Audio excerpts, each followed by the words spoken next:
નવી ટીમમાં કોણ કોણ હશે યાદી સ્પષ્ટ થઈ ચૂકી છે। થોડી વારમાં શપથવિધિ પણ શરૂ થવાની છે। શપથ સ્થળે પણ તૈયારી જોવા મળી રહી છે। નવા ચહેરાઓમાં અર્જુન મોઢવાડિયા, તેમનો મત વિસ્તાર પોરબંદર છે।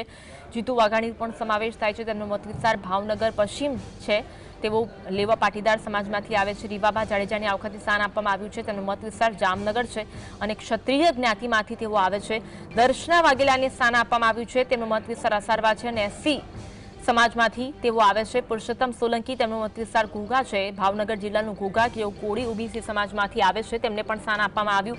નરેશ પટેલ, જેમનો મત વિસ્તાર ગણદેવી છે, નવસારી, જેમની એસસી જ્ઞાતિમાંથી તેઓ આવે છે। કાંતિ અમૃતિયાને સ્થાન આપવામાં આવ્યું, તેમને મોરબી મત વિસ્તાર અને લેવા પટેલ સમાજમાંથી તેઓ આવે છે, તેમને મંત્રીમંડળમાં સ્થાન આપવામાં આવ્યું છે। ડોક્ટર પ્રદ્યુમન વાજાર, કોડીનાર મત વિસ્તાર એસસી સમાજમાંથી તેઓ આવે છે।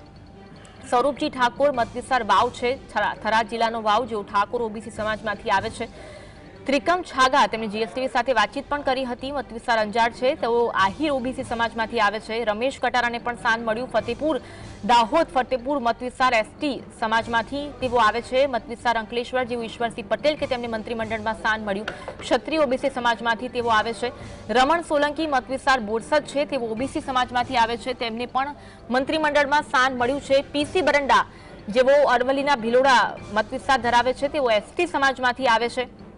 આ સાથે ડોક્ટર જયરામ ગામિત કે જેમનો મત વિસ્તાર તાપી નિજર છે, તે એસટી સમાજમાંથી આવે છે। મનીષા વકીલ, એક મહિલા નેતા, તેમનો મત વિસ્તાર વડોદરા છે, જેઓ એસટી સમાજમાંથી આવે છે।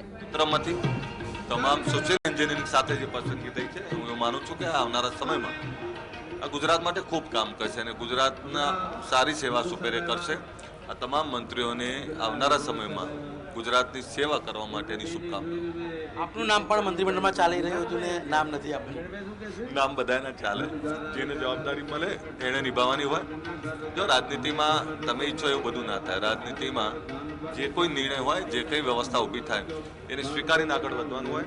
અને અમારા માટે તો સૌથી વધારે આનંદ એ છે કે મારા બનાસકાંઠામાંથી સ્વરૂપજી ઠાકોર અને પ્રવીણભાઈ માળી, આ બંને યુવાનોની જે પસંદગી થઈ છે, અમારો છેવાડાનો એ જિલ્લો એની સેવા પણ સારી રીતે કરશે, એના કામ પણ સારી રીતે કરશે। એના બંને યુવાનોને હું હૃદયના ભાવથી શુભકામના પાઠવું। હાર્દિક પટેલ છે, તેમની સાથે વાત કરું છું। હાર્દિકભાઈ, શું કહેશો? નવું મંત્રીમંડળ, તમારો સમાવેશ નહીં? નવું મંત્રીમંડળ એ તમામ સમાજના જાતિગત સમીકરણને ધ્યાનમાં રાખીને બનાવેલું છે। અમે રાજકીય માણસ છીએ, અમને ખ્યાલ જ હોય એમાં કોણ આવ્યું કોણ ના આવ્યું, અમે આયા ન આયા એ મહત્વનું ના હોય। રાજ્યના જાતિગત સમીકરણો બહુ મહત્વના હોય છે અને શીર્ષ નેતૃત્વ જે કંઈ નક્કી કરતું હોય છે એ રાજ્યના હિત માટે હોય છે। એવી વાત હતી કે હાર્દિકભાઈએ સરકાર સામે બાયો ચડાવી છે, મંત્રીમંડળમાં સ્થાન મળશે। અચ્છા, એવું બધું તમે ક્યાંથી જોયા હો? અમને જ ખબર નહીં હોતી અમે ક્યારે ચડાવી। આંદોલનની વાત પણ હતી। એ તો વિસ્તારના લોકો માટે તો કામ કરવું પડે ને। સીજે ચાવડા છે, સીજે ચાવડા સાથે વાત કરીશું। સીજેભાઈ, તમારા મિત્ર અર્જુનભાઈ આવ્યા હતા, તેમને સ્થાન મળ્યું છે, તમને નહીં? મિત્રોને મળીમાં આનંદ છે અને પ્રધાનમંત્રીનું વિસ્તરણ થયું છે, પૂર્ણ કક્ષાનું પ્રધાનમંત્રી બન્યું છે, વિસ્તરણ થઈ રહ્યું છે। ગુજરાતની પ્રજાની જે અપેક્ષા છે એ પૂર્ણ કરશે અને ભારતીય જનતા પક્ષના આજના કાર્યકર તરીકે હું સેવા કરતો રહીશ। સૌથી મહત્વની વાત છે કે નવા મંત્રીમંડળના શપથનો કાર્યક્રમ છે, જેમાં તમામ નવા મંત્રીઓ જે છે તે થોડીક જ વારની અંદર શપથ જે છે તે લેવાના છે। કેમેરામેન ભીખાભાઈ સાથે જતીન બારોટ, જીએસટીવી, ગાંધીનગર। એક બાદ એક નેતાઓ પહોંચી રહ્યા છે। અલ્પેશ ઠાકોર દ્વારા પણ પ્રતિક્રિયા આપવામાં આવી, કારણ કે તેમનું નામ પણ ચર્ચામાં હતું ને તેમને એવું પણ પૂછવામાં આવ્યું કે તમારું નામ ચર્ચામાં હતું પરંતુ તમને મંત્રીમંડળમાં સ્થાન નથી મળ્યું, પરંતુ તેમણે કહ્યું કે જે લોકોને સ્થાન મળ્યું છે તેનાથી ખુશી છે। ભારતીય જનતા પાર્ટી એક ટીમવર્ક સાથે કામ કરતી હોય છે, વિકાસના પથ પર આગળ વધતી હોય છે। આ સાથે હાર્દિક પટેલ પણ ત્યાં ઉપસ્થિત હતા, તેમની સાથે પણ જીએસટીવી વાતચીત કરી અને તેમને સરકાર સામે બાયું ચડાવી હોવાની વાત તેમણે નકારી હતી અને તેમણે કહ્યું કે જે લોકોને સ્થાન આપવામાં આવ્યું છે અને દરેક ભારતીય જનતા પાર્ટીના નેતા છે તે તેમના વિકાસ માટે અને પાર્ટી માટે કામ કરતા હોય છે, લોકો માટે કામ કરતા હોય છે। અમે લોકો સહુ સાથે મળીને આગામી દિવસોમાં પણ કામ કરીશું તેવો નિર્ધાર તેમના દ્વારા વ્યક્ત કરવામાં આવ્યો હતો। એક બાદ એક જે નેતાઓને સ્થાન આપવામાં આવ્યું છે તેમના કાર્યકર્તાઓમાં, સમર્થકોમાં ઉત્સાહનો માહોલ જોવા મળી રહ્યો છે અને મીઠાઈઓ ખવડાવી, ફટાકડા ફોડીને ઉજવણી કરતા દ્રશ્યો કાર્યાલય બહારના પણ જોવા મળી રહ્યા છે। તેમના ઘરે પણ આ રીતના જ દ્રશ્યો છે। તો બીજી તરફ શપથ સ્થળ પર એક બાદ એક નેતાઓ પહોંચી રહ્યા છે।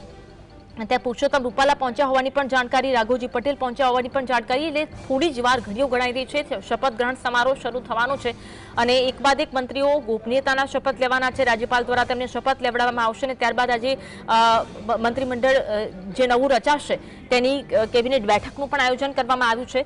તે આજે આખો દિવસ આ રીતના કાર્યક્રમો રહેવાના છે. કાર્યકર્તાઓમાં ઉત્સાહ છે, કારણ કે ઘણા બધા એવા નેતાઓ છે કે જેમને પ્રથમ વખત મંત્રીમંડળમાં સ્થાન મળ્યું છે. પ્રથમ વખત ધારાસભ્ય બનેલા નેતાઓને પણ સ્થાન મળ્યું હોય તેવા ઘણા બધા નેતાઓ છે. આ સાથે સાથે રિપીટ પણ ઘણા બધા નેતાઓને કરવામાં આવ્યા છે.